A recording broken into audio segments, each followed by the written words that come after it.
بسم اللہ الرحمن الرحیم۔ شروع اللہ کے نام سے جو بڑا مہربان اور نہایت رحم کرنے والا ہے۔ وقت اور دولت دو ایسی چیزیں ہیں جو انسان کے اختیار میں نہیں۔ وقت انسان کو مجبور اور دولت مغرور بنا دیتی ہے۔ کفر کے بعد سب سے بڑا گناہ کسی کی دل آزاری کرنا ہے۔ جب کوئی دوست تمہیں اپنا راز بتائے تو سمجھ لینا کہ وہ اپنی عزت تمہیں امانت دے رہا ہے، اس میں کبھی بھی خیانت مت کرنا۔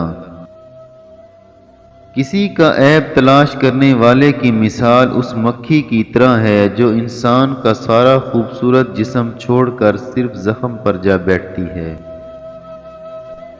100 دوستوں سے بہتر وہ ایک دشمن ہے جو دل میں نفرت تو رکھتا ہے لیکن منافقت نہیں کرتا۔ جو شخص تمہارا غصہ برداشت کر لے اور ثابت قدم رہے تو وہ تمہارا سچا دوست ہے۔ جو ذرا سی بات پر دوست نہ رہے وہ دوست تھا ہی نہیں، اور جس کو ایسے دوست کی تلاش ہو جس میں کوئی خامی نہ ہو تو اسے کبھی بھی دوست نہیں مل سکتا۔ کامیابی حوصلوں سے ملتی ہے، حوصلے دوستوں سے ملتے ہیں، دوست مقدر سے ملتے ہیں اور مقدر انسان خود بناتا ہے۔